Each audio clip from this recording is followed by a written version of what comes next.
રાજકોટમાં ફાયર વિભાગના નિયમોનો ઉલાળ્યો ગેરકાયદે સ્કૂલ ચલાવતા સંચાલકોએ ફાયર વિભાગની નોટિસને ન ગણકારી ફાયર વિભાગે કુવાડવા રોડ પરની ન્યૂ ફ્લોરો સ્કૂલને નોટિસ ફટકારી છે નોટિસ મળવા છતાં પણ સંચાલકોએ સ્કૂલ બંધ ન કરી છેલ્લા 2 વર્ષથી કુવાડવા રોડ પર આ સ્કૂલ ચાલી રહી છે ટીઆરપી ગેમ ઝોન દરમિયાન પણ ફાયર વિભાગે સ્કૂલને નોટિસ ફટકારી હતી પેડક રોડ પરની ન્યૂ ફ્લોરા સ્કૂલની બ્રાન્ચને પણ નોટિસ મળી હતી રાજકોટમાં ટીઆરપી ગેમ ઝોન અગ્નિકાંડ થયા બાદ ક્યાંક જે આ ન્યૂ ફ્લોરા સ્કૂલ છે તેમની જે બ્રાન્ચ છે પેડક રોડ ઉપર ત્યાં નોટિસ ફટકારવામાં આવી હતી અને ત્યારબાદ આ જે સ્કૂલ છે તે અહીંયા ચાલુ કરવામાં આવ્યું છે એટલે કે કુવાડવા રોડ ઉપર છેલ્લા 2 વર્ષથી આ સ્કૂલ છે તે ધમધમી રહી છે જોકે નોટિસ ફટકારી હોવા છતાં પણ ક્યાંક ને ક્યાંક આ પ્રકારે જે સ્કૂલ છે તે અહીંયા કોઈ પણ જાતની મંજૂરી વગર છે તે ચાલુ કરવામાં આવી છે અને તેને જ લઈને અનેક સવાલો છે તે ઉભા થઈ રહ્યા છે ગઈકાલે કોર્પોરેશનના ફાયર વિભાગ દ્વારા ફરી એટલે કે આ બીજી સ્કૂલને નોટિસ આપવામાં આવી છે તેમ છતાં અહીંયા આ જે સ્કૂલ છે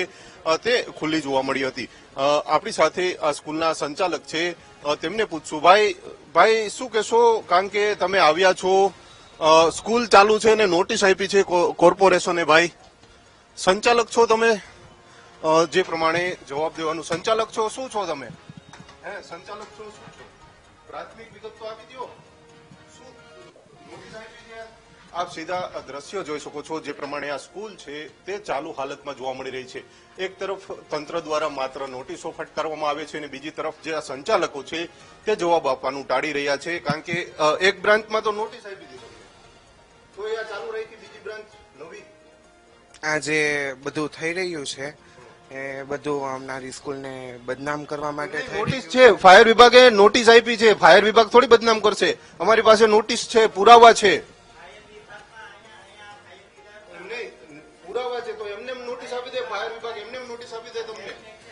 અમને બદનામ માટે કરવામાં આવેલું છે ફાયર વિભાગ થોડી અમને તમને બદનામ કરે એ તો એની લીગલી પ્રોસેસ કરતું હોય ને એ એની લીગલી પ્રોસેસ કરતું હોય ને અમારી હા પણ અમને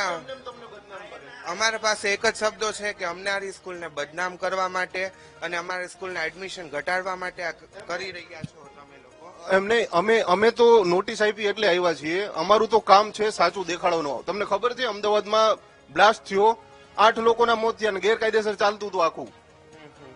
પણ અમારે કોઈ પણ વિભાગે એમને તો નોટિસ આપી નથી હા પણ અમારે કોઈ પણ વસ્તુ ગેરકાયદેસર ચાલતી નથી તો ફાયર વિભાગે નોટિસ કેમ આપી કારણ શું છે નોટિસ કારણ શું તો તમારી પાસે જો ફાયરની નોટિસ હોય તો અમને બતાવો ચોક્કસથી જે પ્રમાણે સંચાલકો ક્યાંક નોટિસ ન હોવાના દાવાઓ છે તે કરી રહ્યા છે અને વીટીવીની ટીમ છે તેમને નોટિસ છે તે બતાડશે આપ સીધા જોઈ શકો છો આ શું લખ્યું છે new Flora English medium school Kuvadva road Gunvantbhai RMC નો પ્લાન મંજૂર નથી એનઓસી છે કે કેમ નથી આ છે ને તમારી જ નોટિસ છે કોની છે એમને કોની નોટિસ કોની છે આ તમે જો ફાયર વિભાગ બેડી પરા ફાયર વિભાગ શું લખ્યું છે સાહેબ તમે વાંચીને બતાડો એકવાર શું લખ્યું છે ને નોટિસ તો છે ને નોટિસ નથી આ શું છે શું લખેલું છે આ શું લખ્યું છે બેડી પરા લખ્યું છે શું લખ્યું ફાયર વિભાગ છે ને અને આ તમારી સ્કૂલ છે ને ન્યૂ ફ્લોરા કોના બધા ઇન્સ્ટ્રુમેન્ટ નું પાલન કરીએ છીએ બધા ફાયર આ નોટિસ આપવાનું કારણ શું સ્કૂલમાં છે ચોક્કસથી જે પ્રમાણે નોટિસ હોવા છતાં પણ ક્યાંક ને ક્યાંક તેઓ ઇનકાર કરી રહ્યા છે અને સવાલો છે તે ઉભા થઈ રહ્યા છે બેડી જે નાકા છે બેડી નાકા ફાયર સ્ટેશન દ્વારા અહીંયા નોટિસ છે તે ફટકારવામાં આવી છે 2 વર્ષ પહેલા જ આ પ્રકારની જે સ્કૂલ છે તે જે પેડક રોડ ઉપર ધમધમતી હતી અને તેને નોટિસ ફટકાર્યા બાદ 2 વર્ષથી તે સ્કૂલ બંધ છે અને અહીંયા કુવાડવા રોડ ઉપર આ પ્રકારે સ્કૂલ છે તે ચાલુ કરવામાં આવી છે જો કે ફાયર વિભાગે નોટિસ છે તે ફટકારી હોવા છતાં પણ ક્યાંક ને ક્યાંક સંચાલકો ના પાડી રહ્યા છે એટલે કે સવાલો છે તે અનેક ઉભા થઈ રહ્યા છે શાળા છે તે ગેરકાયદેસર રીતે ધમધમી રહી છે અને એવામાં સવાલો એ ઉભા થઈ રહ્યા છે કે જો કોઈ મોટી દુર્ઘટના સર્જાશે તો જવાબદાર કોણ કારણ કે જે પ્રકારે ટીઆરપી ગેમ ઝોનમાં 27 લોકોના મોત થયા હતા અને ત્યારબાદ ફાયર વિભાગ દ્વારા જે કહી શકાય છે કે તપાસ કરવામાં આવી હતી અલગ અલગ બિલ્ડિંગો સહિતની જે કહી શકાય છે કે તપાસ કરવામાં આવી હતી અને જે દરમિયાન નોટિસ છે તે ફટકારવામાં આવી હતી પરંતુ ત્યારબાદ પણ આ સ્કૂલ છે તે ક્યાંક ને ક્યાંક ગેરકાયદેસર હોય તે પ્રકારે હવે ફાયર વિભાગ દ્વારા ફરી એક વખત નોટિસ છે તે ફટકારી છે એટલે કે